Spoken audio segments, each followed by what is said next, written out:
a quelques instants des stéréotypes qui courent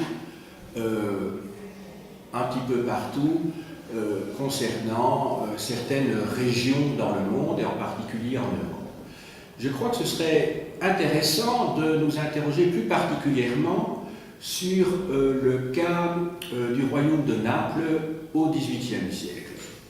En effet, vous savez que quand on pense, et je dirais que ce n'est pas seulement quand nous pensons, quand on voit la situation politique en Italie, il y a une coupure qui est en tout cas entretenue dans les mentalités et idéologiquement par certains partis, coupure selon laquelle le nord de l'Italie est une région de travailleurs, c'est une région où il y a des industries, le sud de l'Italie étant considéré comme une région où, pour des raisons X ou Y que l'on évoque, qui est une région de paresseux, une région pauvre que le Nord doit tirer depuis des décennies pour faire avancer les choses.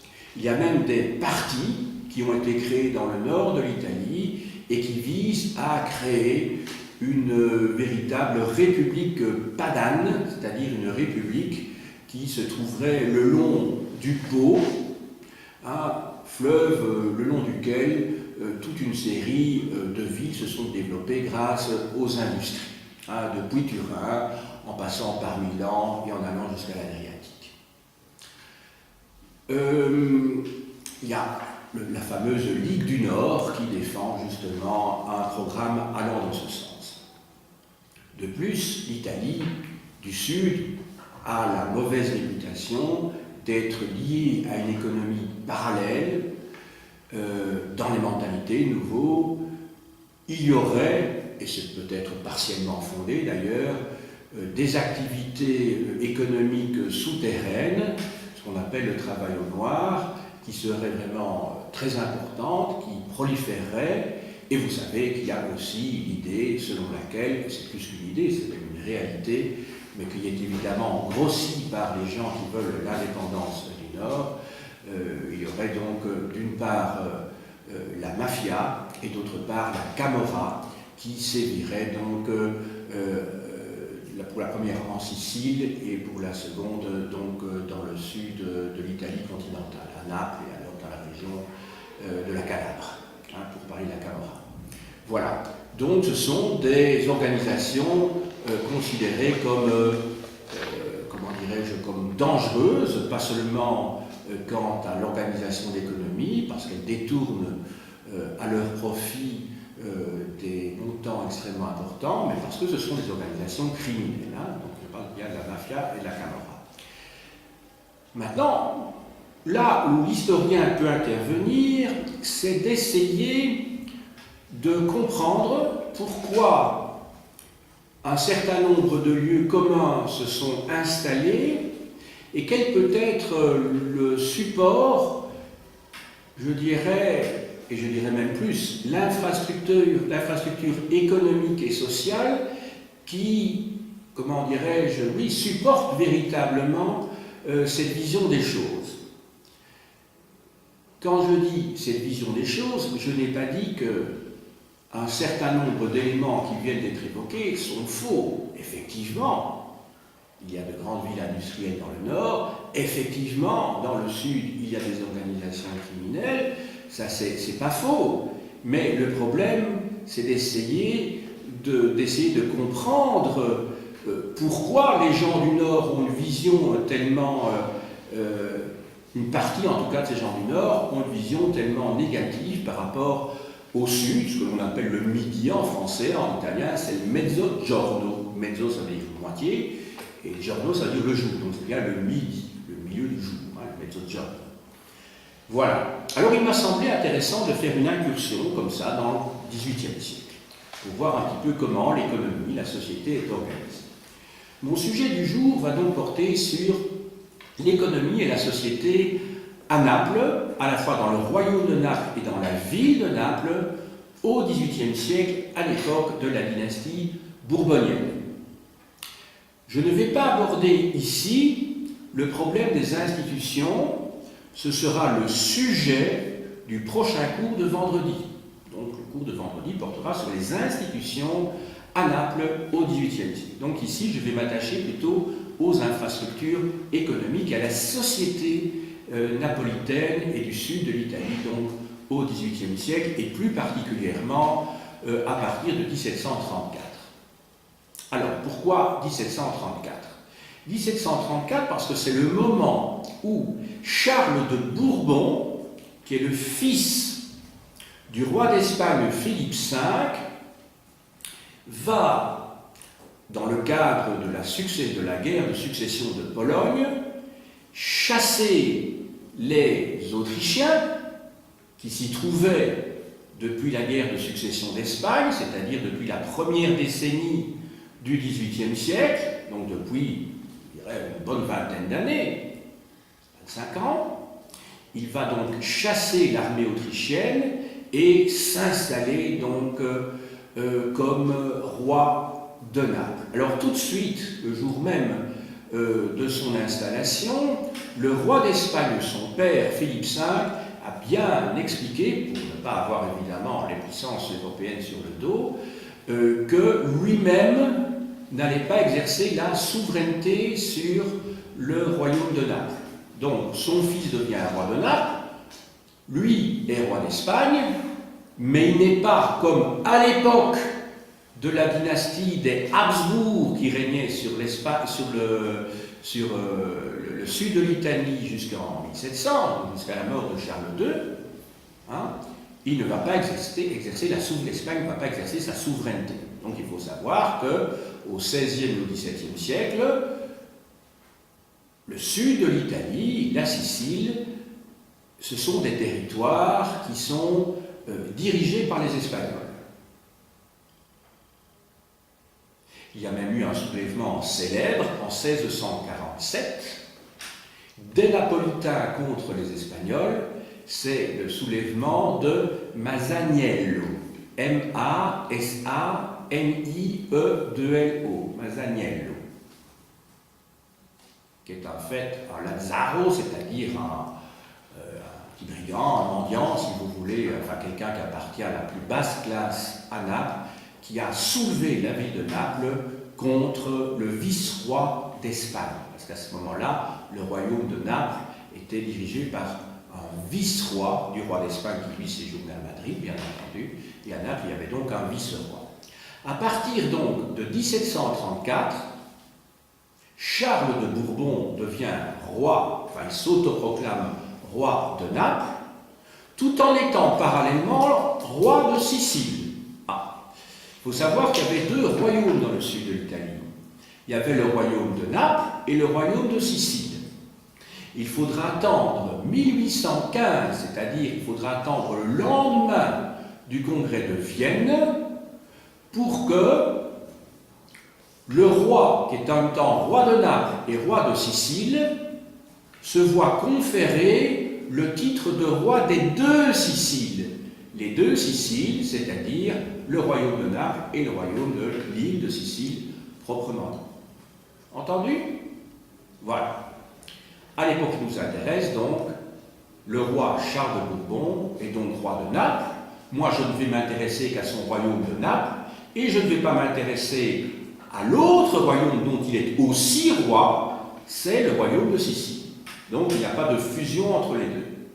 Effectivement, les institutions du royaume de Sicile sont différentes du royaume napolitain. Ce ne sont pas les mêmes institutions. Vous avez le même roi, hein, comme je dirais, pensez à l'Autriche à partir de 1864, ou 76, je ne sais plus très bien, lorsque l'empereur d'Autriche est parallèlement roi de Hongrie. Hein, il y a deux capitales, mais en fait, c'est pas, quand on dit l'Empire austro-hongrois, c'est faux. Il y a l'Empire d'Autriche et il y a le royaume de Hongrie. Il est en même temps roi de Hongrie et en même temps empereur d'Autriche. Mais en fait, ce sont deux États confédérés à ce moment-là. Eh bien, ici, c'est une situation un petit peu semblable. Il n'y a qu'un lien personnel qui unit les Siciliens à Charles de Bourbon et parallèlement, donc, les Napolitains à Charles de Bourbon. Charles de Bourbon lui-même, c'est quelques courts éléments, je dirais, liés à l'histoire poétique, je reviendrai là-dessus certainement vendredi, ne va régner que quelques années à Naples. Pourquoi? Parce que peu de temps après, son père va décéder, Philippe V, et il va devenir lui-même roi d'Espagne. Et c'est donc le troisième fils de Charles de Bourbon qui devient roi de Naples sous le nom de Ferdinand IV. Il va régner longtemps, il va régner près de 60 ans, parce qu'il va d'abord régner en tant que Ferdinand IV, roi de Naples, et puis, après 1815, il régnera sous le nom de Ferdinand Ier, roi des deux Siciles. Voilà. Donc il va changer de numérotation, tout simplement parce que le royaume est agrandi de la Sicile. Donc la numérotation était liée évidemment au nombre de gens qui portaient le même prénom dans chacun des royaumes respectifs. Comme c'était le premier roi des deux Siciles, il va s'appeler Ferdinand Ier, donc il a changé son numéro. Il était Ferdinand IV et devient Ferdinand Ier. Je vous avais dit quelque chose de semblable aussi, me semble-t-il, à propos de Charles Quint. Charles Quint était Charles V dans l'Empire, mais il était Charles Ier en Espagne. Voilà, c'est tout à fait logique, puisque la numérotation est liée, évidemment, au pays dans lequel vous vous trouvez. Bon. Ça, c'est pour le cadre général. Alors maintenant, on va voir un petit peu comment s'organise cette société napolitaine, et puis on va voir également quels sont les traits marquants de cette économie. Je commence tout d'abord par la société napolitaine. Alors, on va distinguer d'une part les dominants et d'autre part les dominés. Alors, parmi les dominants, qui trouve-t-on? Alors, parmi les dominants, il y a bien entendu la noblesse, l'aristocratie. Il ne faut pas imaginer que cette aristocratie est homogène. Bien au contraire, on trouve des groupes différents dans cette aristocratie. Il y a d'une part des nobles qui, on voit au chapitre sur le plan politique, ce sont ceux qu'on appelle les grands, ce sont des individus qui appartiennent à de vieilles familles, des familles puissantes, et qui siègent dans ce qu'on appelle les sedili, S-E-D-I-L-I. Les sedili, en fait, ce sont des assemblées des grands quartiers de Naples. Sedili est synonyme également de piazze, donc les places, si vous voulez, P-I-A-2-Z-E, piazze. C'est la même chose, ce sont des assemblées. Et les nobles, depuis le Moyen-Âge, se sont arrogés le droit d'être les représentants de leur quartier. Mais je ne vais pas rentrer dans ce détail-là, parce que ce sera l'objet de ma leçon de vendredi, parce qu'on est dans les institutions. À côté de ce premier groupe de nobles, il y a également des nobles qui ne siègent pas dans ces sedili, dans ces piazze, donc dans ces assemblées représentatives qui tiennent le haut du pavé à Naples et qui, en fait, sont censés représenter leur royaume. À une époque où il n'y a pas de parlement, je vous signale, on est dans une monarchie absolue, il n'y a pas de parlement à cette époque-là. Un parlement au sens où nous l'entendons, c'est-à-dire organisation, enfin, assemblée représentative de l'ensemble de la population. Ça n'existe pas. Troisième groupe parmi la noblesse, il y a d'une part le haut clergé et enfin, je dirais, les hauts gradés de l'armée. Ils forment des groupes séparés, quoique ayant les mêmes intérêts objectifs que les grands qui siègent dans les sédilles. Alors, deuxième groupe parmi les dominants à côté de la noblesse, dont on a vu qu'il y avait plusieurs sous-groupes, il y a la bourgeoisie. Alors, cette bourgeoisie, quelles sont ses caractéristiques à Naples au XVIIIe siècle?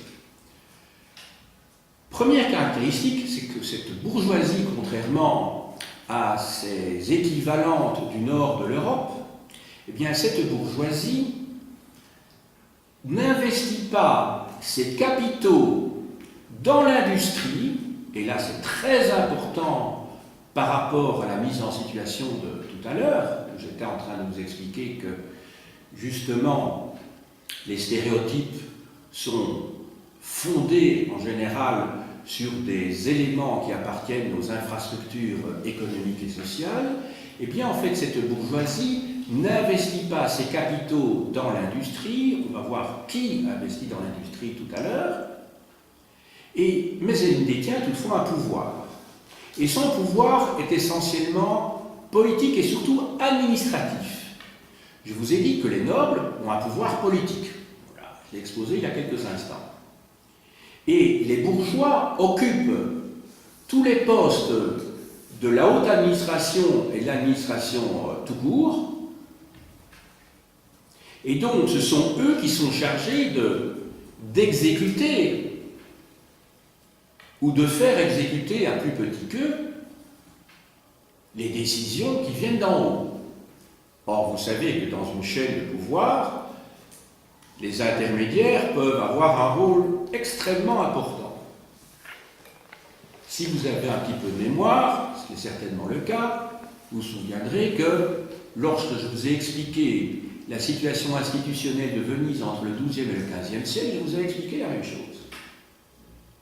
Que la bourgeoisie n'avait pas le pouvoir, mais enfin le pouvoir politique, mais qu'on trouvait parmi les bourgeois de tas de gens dans l'administration qui disposaient d'une certaine autonomie quant à l'exécution des décisions qui étaient prises. Donc il ne faut pas négliger toutefois le rôle de la bureaucratie. À côté de ces bourgeois-là qui disposent d'un pouvoir de type administratif, vous avez un deuxième groupe de gens, ce sont des intellectuels. Le XVIIIe siècle, je ne vous l'apprends pas, est le siècle des Lumières. Hein, vous savez qu'en italien, ça se dit il illuminismo, hein, le siècle des Lumières. Alors, les Lumières ont souvent, les Lumières italiennes sont rarement prises en compte, je dirais, à côté évidemment de l'éblouissement des Lumières en France, avec tous les auteurs que vous avez en tête, les Voltaire, Diderot, Rousseau, D'Alembert, etc. Mais il y a également un mouvement rationaliste dans le sud de l'Europe au XVIIIe siècle, même s'il est moins prégnant. Et l'on trouve un certain nombre de ces intellectuels qui appartiennent à la bourgeoisie et qui vont vouloir jouer un rôle sur le plan politique, et plus particulièrement sur le plan de la politique économique. Ce serait peut-être gentil si l'un d'entre vous allait allumer, hein, celui qui fera le moins de bruit possible, voilà, on continue la son parce qu'il commence à faire un peu sombre, dans la mesure où il commence à pleuvoir à l'extérieur. Hein, ce serait gentil, voilà, l'ensemble, voilà, merci beaucoup. Donc, j'étais en train de vous parler des intellectuels, et certains des intellectuels vont effectivement, ce sont des réformateurs, mais leurs réformes, malheureusement, ne vont pas changer grand-chose. Et puis alors, il y a un troisième groupe parmi cette bourgeoisie, ce sont les grands commerçants. Ce sont également les financiers.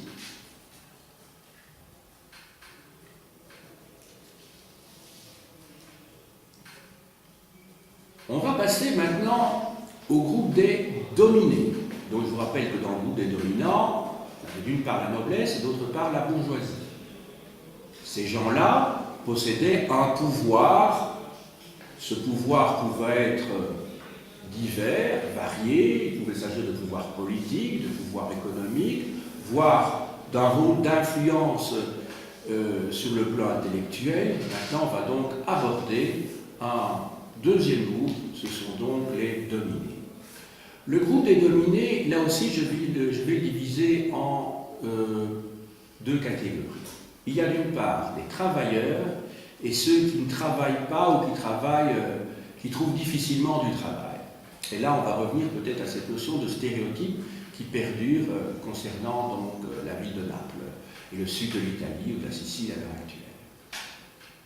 Premier groupe, ce sont les travailleurs manuels. Alors, ces travailleurs manuels, c'est un groupe en fait qui est composé de corporations qui existent depuis le Moyen-Âge. Je vous rappelle que les corporations, ce sont des associations de type professionnel qui regroupent secteur par secteur les travailleurs. Les travailleurs dont il est question ici, ce sont des artisans. Mais ce sont des artisans qui n'ont pas d'ouvriers, donc ce ne sont pas en fait des propriétaires de manufacture. La manufacture, la fabrique, c'est l'ancêtre de l'usine. Ici, ce sont des petits ateliers où vous avez un maître, vous vous souvenez, on a vu ça pour le Moyen-Âge, un maître qui peut être entouré éventuellement d'un ou deux compagnons, et dans le meilleur des cas de 2 ou 3 apprentis, mais la plupart du temps, vous avez simplement un maître et son apprenti. Donc ce sont des artisans. Ces corporations sont divisées en 2 groupes. Il y a tout d'abord ce que l'on appelle les corporations anonaires, ça vient du mot anon, et le mot anon vient d'un mot latin qui veut dire le blé, la nourriture en fait. Parmi ces corporations, on trouve des bouchers, des boulangers, des pâtissiers, etc., etc.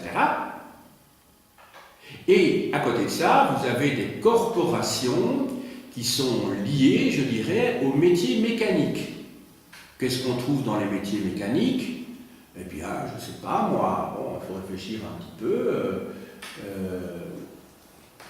Qu'est-ce que je vous avais dit pour le métier de la norme? Oui, je vous avais dit boucher, voilà, tous ces métiers-là. Ici, les métiers mécaniques, ce sont tous les métiers qui ont rapport, les forgerons, par exemple, les chaisiers, les chapeliers, etc. Donc, tous ceux qui nécessitent une activité liée de type artisanal, mais liée essentiellement à une activité de type plutôt industrieux, donc qui n'est pas liée à l'approvisionnement, à la nourriture.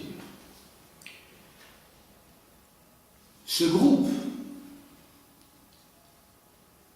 donc d'artisans, ces corporations, ne sont pas une classe, je dirais, d'avenir, parce qu'ils sont enfermés dans des règlements médiévaux de type féodal ou de type commerçant, mais ce ne sont pas des gens qui investissent sur le long terme. D'ailleurs, ils n'ont pas assez de capitaux pour le faire.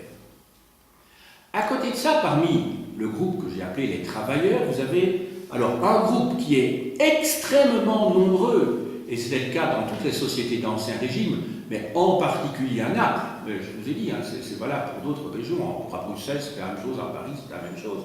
C'est le groupe des domestiques. Vous n'imaginez pas le nombre de domestiques qu'il y avait à cette époque-là.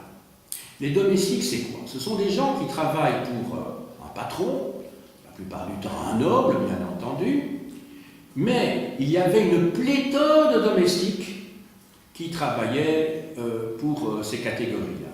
Alors, il y avait des domestiques en tout genre. Il y avait des cuisiniers, il y avait des, je sais pas moi, des palefreniers, il y avait des conducteurs de calèches, il y avait tout ce que vous pouvez imaginer, parce que la plupart des gens riches avaient à domicile les gens qui, à un moment donné ou à un autre, travaillaient pour eux, des jardiniers, etc. Ça existe toujours chez les gens riches à l'heure actuelle, sauf que ce n'est plus du tout à cette échelle-là. Quoique, on peut dire qu'à l'heure actuelle, depuis quelques années, voire une bonne décennie, si pas plus, il y a une catégorie d'individus qui renaît, qu'on ne peut pas appeler des domestiques, parce que ce sont des gens qui vivent chez eux, mais des privés qui appartiennent à ce qu'on appelle le secteur non marchand.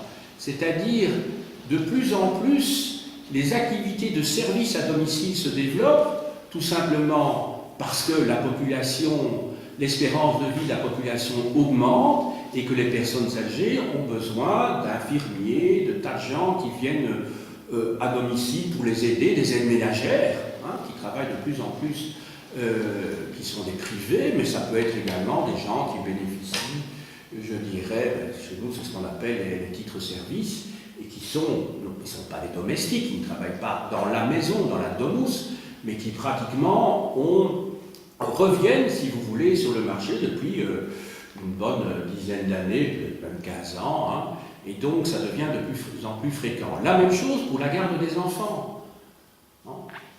Il y a beaucoup de gens, en tout cas ceux qui ont les moyens, qui font garder leurs enfants pendant la journée parce qu'ils travaillent, ou tout simplement parce que vous avez des familles monoparentales, mais en général ce sont les familles les plus pauvres. Mais enfin, vu les problèmes de couple, on doit garder les enfants entre le moment où ils sortent de l'école et le moment où les parents rentrent.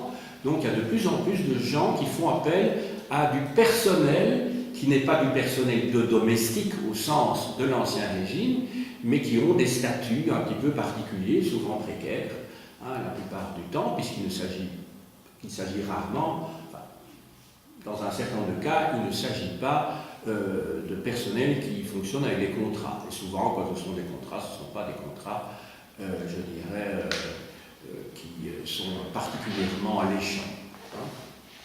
Voilà. Donc il y a les domestiques. Maintenant, je passe à la deuxième catégorie des dominés, après avoir vu les travailleurs manuels qui appartiennent aux corporations et d'autre part les domestiques. Je parle à ceux qui n'ont pas de travail, ou qui sont des travailleurs occasionnels, qui ont des petits boulots. Et hélas, dans notre société actuelle, c'est de plus en plus fréquent aussi. Sauf qu'à cette époque-là, il n'y avait évidemment pas de chômage. C'est-à-dire, quand vous n'aviez pas de boulot, vous n'aviez pas la possibilité de toucher des indemnités qui vous permettaient de survivre pendant la période où vous n'aviez pas d'emploi. Donc ce sont en fait des miséreux. Ce sont pas toujours des mendiants, mais ce sont des gens qui se louent à la journée, ou qui travaillent habituellement pour un maître, mais qui peut les licencier, si je puis dire, à n'importe quel moment, d'autant plus qu'il n'y a pas de contrat à cette époque-là. Donc ils vivent très petitement, très chichement, et c'est de cette époque-là que date la création d'un plat que l'on mange régulièrement dans le restaurant, ce sont les pizzas. Les pizzas, à l'origine, c'est quoi? En fait, on utilise de la pâte, que l'on va étaler et sur laquelle on va mettre tout ce qui reste des repas précédents. Voilà. Maintenant, nous avons toute une panoplie, toute une série, un choix de pizzas extrêmement important quand nous allons dans les restaurants italiens, mais à l'époque on mettait des morceaux de tomates, des morceaux d'olive, un peu de fromage. C'était les restes des repas que l'on trouvait. Alors ces gens-là mangent également, donc la pizza napolitaine, ça date de cette époque-là. Alors ces gens-là, on les appelle des Lazzari ou des Lazzaroni. Lazzaroni, donc L-A-2-Z-A-R-I, Lazzari, ou Lazzaroni, la même chose, L-A-2-Z-A-R-O-N-I. Ce sont en fait la basse classe à Naples. Ce sont les pauvres, vraiment. Mais alors, ça peut expliquer également la naissance de mouvements, de certains stéréotypes qui ont un fondement historique. C'est que ces gens-là doivent effectivement chaparder de temps en temps. Ils doivent essayer de trouver un petit peu de nourriture à gauche et à droite. Donc ce ne sont peut-être pas des saints, bien entendu, mais pour eux, il s'agit de survivre. Donc quand près des maisons nobles, on jette par exemple les reliefs des repas, ils mangent les entrailles, les entrailles, c'est-à-dire les intestins, les estomacs, etc. Parce que les nobles n'ont pas voulu manger. Ils font les poubelles. D'accord? Donc, ça me paraît important de le dire ici. On a vu l'origine de la pizza, on voit l'origine ici d'un certain nombre de gens qui sont désœuvrés, non pas parce qu'ils sont a priori paresseux, mais tout simplement parce qu'il n'y a pas de travail. On ne peut pas trouver du travail de domestique partout. On est en fait dans une économie, comme on va bientôt le voir, dans une économie qui n'est pas une économie de type capitaliste qui produit, où l'on investit. Donc on ne peut pas créer de l'emploi. D'accord? Donc, les différentes classes sociales dont je vous ai parlé ici, ce sont les classes sociales de la vie de Naples. Lorsqu'on va étudier l'économie, maintenant, on va voir effectivement qu'il y a d'autres catégories de la population, et en particulier les paysans qui peuplent le sud de la Sicile. Alors, la situation économique à Naples. Maintenant, je parle de l'ensemble du royaume de Naples. Je ne vous l'ai pas dit tout à l'heure, mais vous avez bien compris que le royaume de Naples, ça correspond pratiquement à un tiers de l'Italie actuelle, l'Italie continentale. Je fais abstraction évidemment de la Sicile, puisque c'est un autre royaume qui dépend du même roi, mais c'est un autre royaume.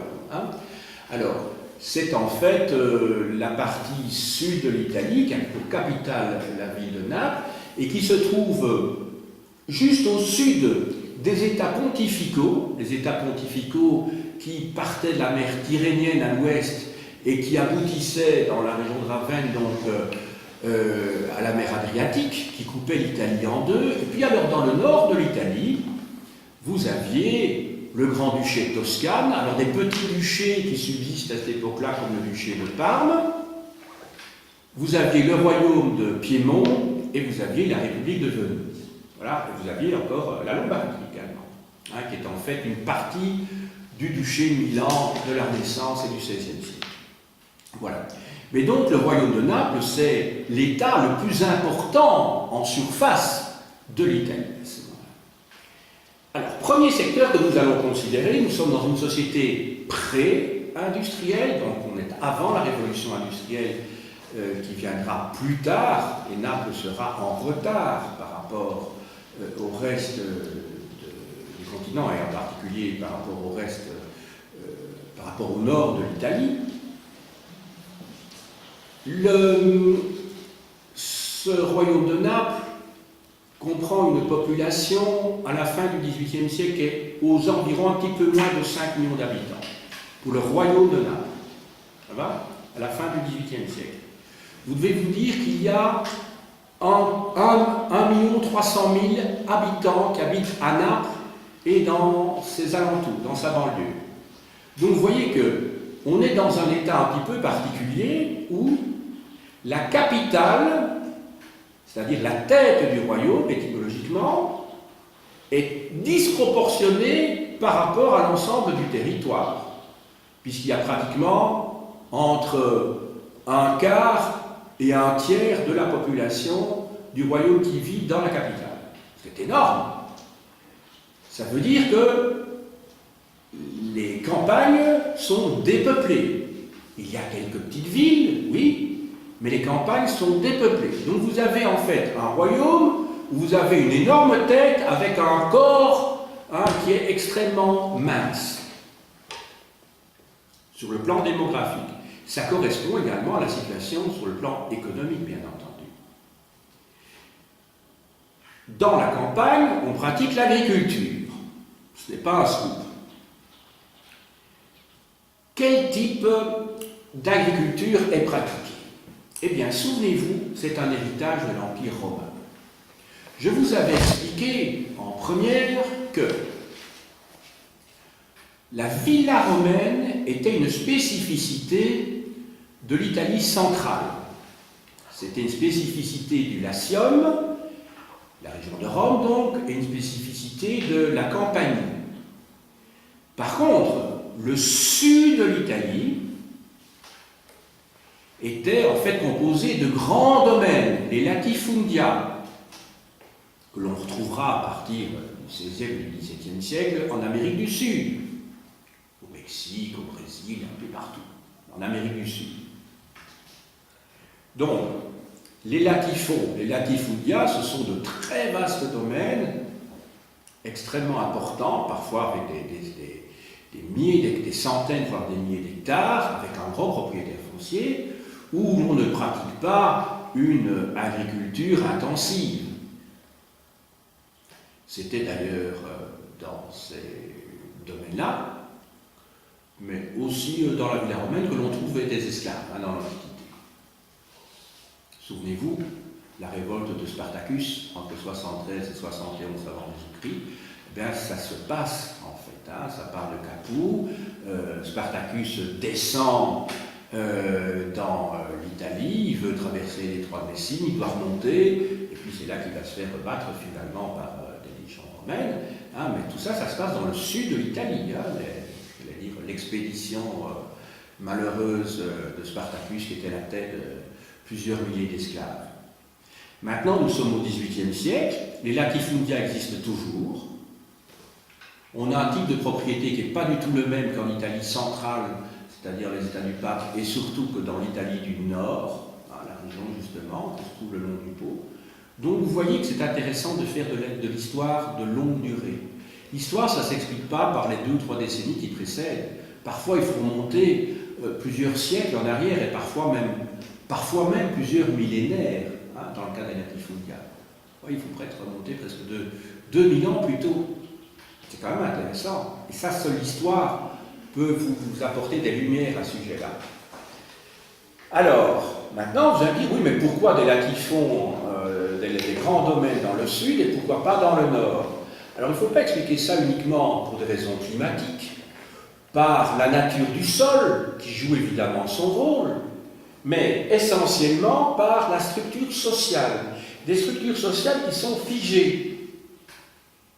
En fait, Charles de Bourbon, puis son fils Ferdinand IV, vont essayer des techniques nouvelles de gestion foncière dans les domaines de la couronne, mais ils ne seront pas suivis par les grands propriétaires fonciers nobles. Et de plus, la grande bourgeoisie n'assume pas ce qui sera plus tard, et en tout cas du point de vue marxiste, son rôle révolutionnaire d'investir dans l'industrie et de devenir capitaliste. La bourgeoisie n'est pas capitaliste à cette époque-là. Donc vous voyez que les deux ne peuvent pas se superposer. Bourgeoisie commerçante et bourgeoisie capitaliste, ça ne veut pas dire la même chose. Ce ne sont pas des synonymes. Pour qu'il y ait capitalisme, il faut qu'il y ait investissement d'un capital pour une recherche de profit en organisant le travail d'une manière très rationnelle, etc., dans le cadre d'usines. À cette époque-là, ce n'est pas le cas. La bourgeoisie veut imiter les nobles. Le modèle de la bourgeoisie, c'est la noblesse. C'est d'avoir le statut, l'aura, l'apparence des nobles. Et ces bourgeois, ils investissent dans l'achat de terres à la campagne pour avoir justement le statut des nobles, parce que la noblesse est liée à la terre, justement. Pour les nobles, investir dans l'industrie, c'est déroger. Déroger, ça veut dire descendre d'un cran dans la hiérarchie des valeurs. Il y a des nobles, pas dans la région de Naples, je peux vous dire, hein, mais enfin en France, qui ont, souvenez-vous la leçon que j'ai pu faire, c'était au mois de décembre, je crois, sur la noblesse, non, c'était juste après, c'était en février, je crois, début février, sous la noblesse française au XVIe siècle et dans la première moitié du XVIIe siècle, je vous avais dit que la noblesse, effectivement, a sa place première dans les campagnes, mais qu'il y a quelques nobles qui dérogent, effectivement, et qui parviennent à avoir officiellement le droit de déroger pour se lancer, je ne sais pas si vous vous souvenez des secteurs, c'était la métallurgie et la verrerie. Vous en souvenez? Vous avez expliqué ça, enfin, on aura l'occasion d'en reparler peut-être dans un mois, donc essayez d'avoir ça en mémoire au moment des examens, ça va? Voilà. Donc vous vous souvenez, les forges et la verrerie, c'était deux secteurs où l'on trouvait des nobles, au XVIe siècle c'était des secteurs minoritaires, on en trouvait. Alors, je suis en train ici de vous parler des campagnes, donc l'exemple de l'application d'innovation par le roi dans les terrains qu'il possède, dans les terres qu'il possède, n'est pas suivi par la noblesse et non plus par la bourgeoisie. Alors, on va passer maintenant au second secteur, qui est le secteur de l'industrie. Alors là, secteur de l'industrie, même chose. Secteur de l'industrie, même chose. Le roi soutient ou subsidie ou applique lui-même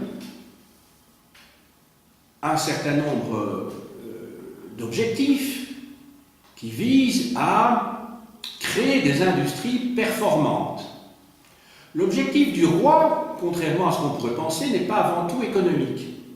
Il est d'abord politique, parce que le roi a de mauvais rapports avec la noblesse qui n'accepte pas que ce roi bourbonien, ce roi Bourbon, domine ou veuille dominer le royaume, et la noblesse, on le verra de nouveau vendredi lorsque nous étudierons les institutions, la noblesse est en conflit en fait. Les grands de la noblesse sont en conflit avec le roi. Et vice-versa. Le roi n'accepte pas que la noblesse ait encore un aussi grand pouvoir à l'époque des monarchies absolues, à l'époque du despotisme éclairé. Et donc le roi essaie de trouver tous les moyens pour abaisser la noblesse en essayant de créer des secteurs d'activité que une partie de la population, c'est-à-dire les bourgeois commerçants, puissent investir. Donc dans le domaine de l'industrie, il se fait que cette bourgeoisie, je vous l'ai dit, ne suit pas le roi.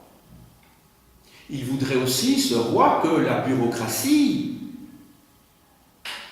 serve d'instrument pour essayer de moderniser le royaume. Il n'a rien à faire, la royauté ne parvient pas à s'allier, donc cette bourgeoisie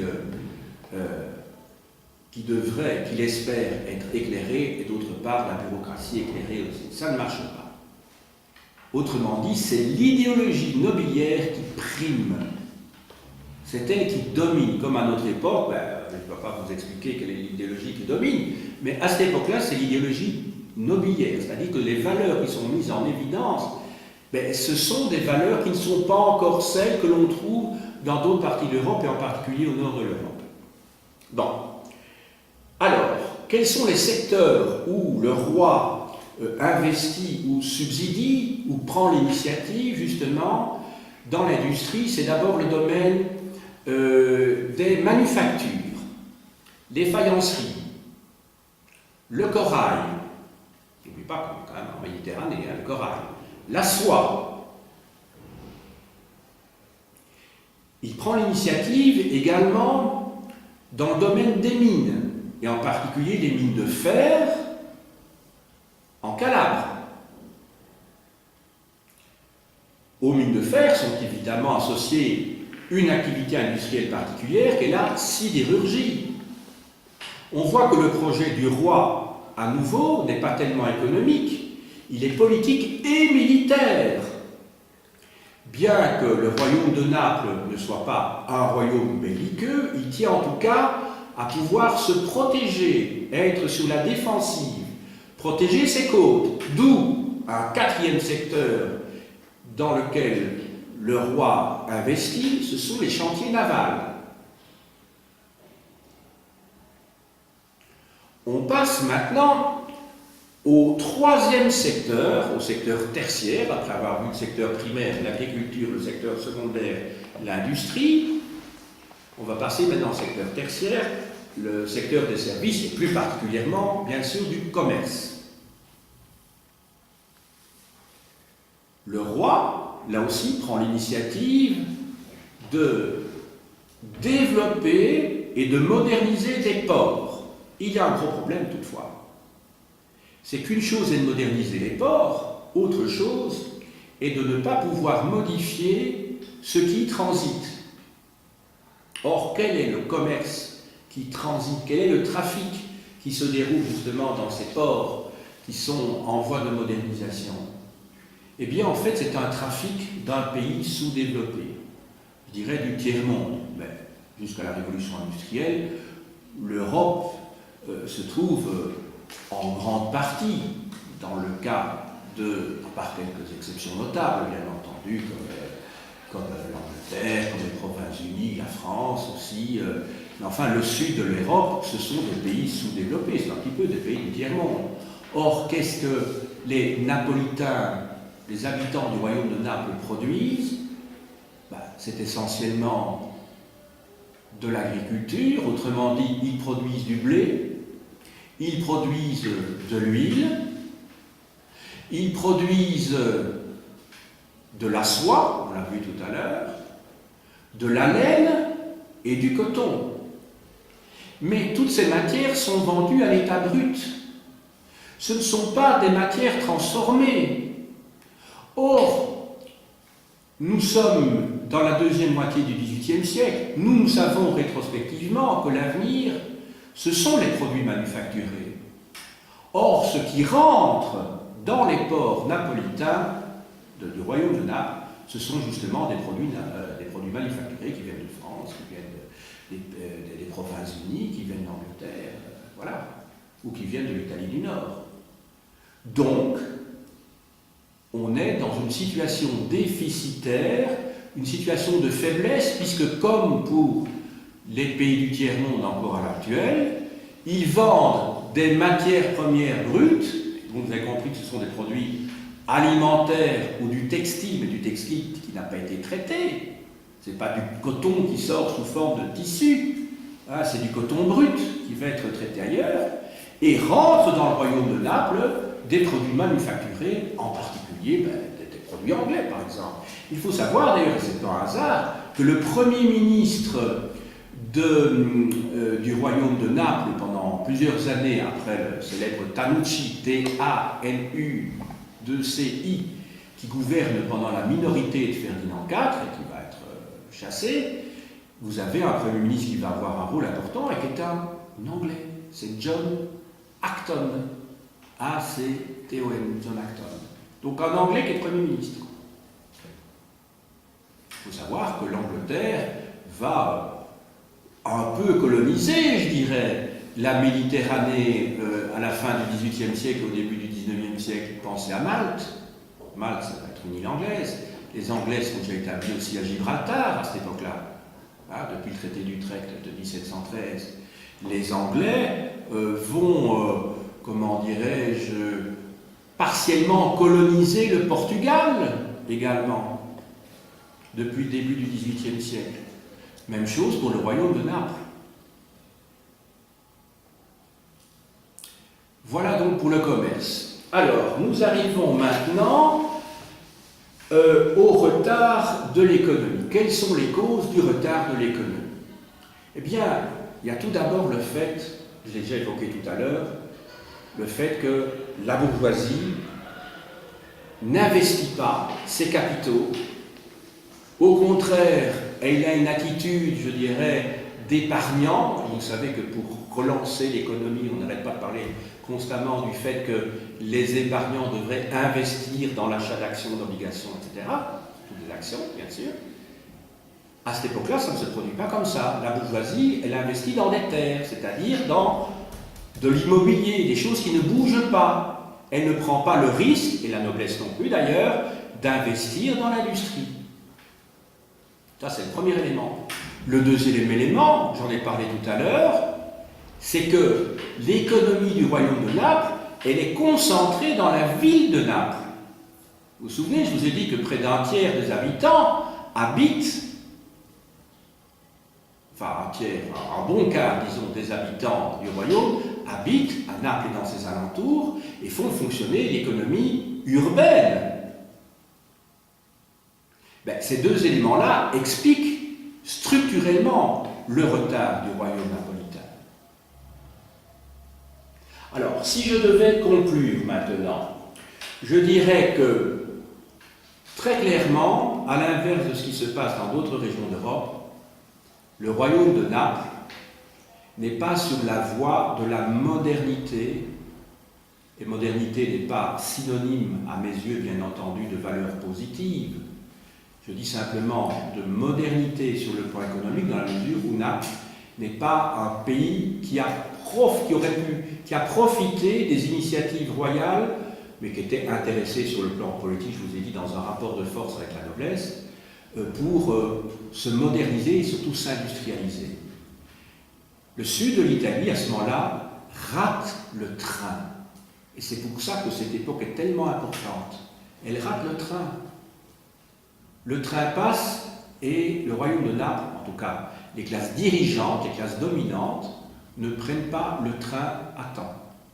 Parce que tout va se jouer dans la deuxième moitié du XVIIIe siècle pour mettre en place, je dirais, la fameuse révolution industrielle.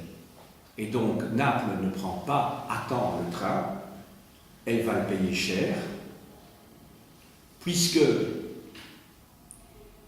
au XIXe siècle, le Piémont, le nord de l'Italie, qui lui a pris le train en marche, va, dans le cadre de l'idéologie nationaliste de l'unification italienne, ce que l'on appelle le Risorgimento, donc je répète, le Risorgimento, mais vous connaissez certainement ce texte, qui veut dire la Renaissance. Donc, sous prétexte de cette idéologie nationaliste, le Piémont va dans une guerre d'indépendance, c'est ce qu'on appelle d'indépendance des principautés italiennes, entre, je dirais essentiellement entre, oui, on peut dire 1858 et 1870, mais disons qu'en gros c'est en 1860-61 que l'Italie est pratiquement unifiée. Bon, il restera en 1870 encore Rome, hein, qui va rester aux mains du pape, et puis finalement en 1870 il n'y aura plus que la cité du... Enfin, ce ne sera pas la cité du Vatican, il faudra attendre 1929 les accords du Latran, hein, mais que le pape va se considérer comme le prisonnier du royaume d'Italie. Mais donc, en fait, le Piémont, il ne faut pas croire que les Piémontais avaient une idéologie tellement nationaliste. En fait, les Piémontais, ce sont les industriels qui vont conquérir et véritablement annexer le sud de l'Italie. Donc on présente toujours l'unification italienne comme une unification, je dirais, romantique. Ceux qui tiraient les ficelles, c'était Cavour, le premier ministre du roi Victor Emmanuel, mais lui-même était le représentant de la classe bourgeoise. Et le Sud a donc été annexé véritablement parce qu'on avait besoin de matières premières bon marché pour faire fonctionner les industries du Nord.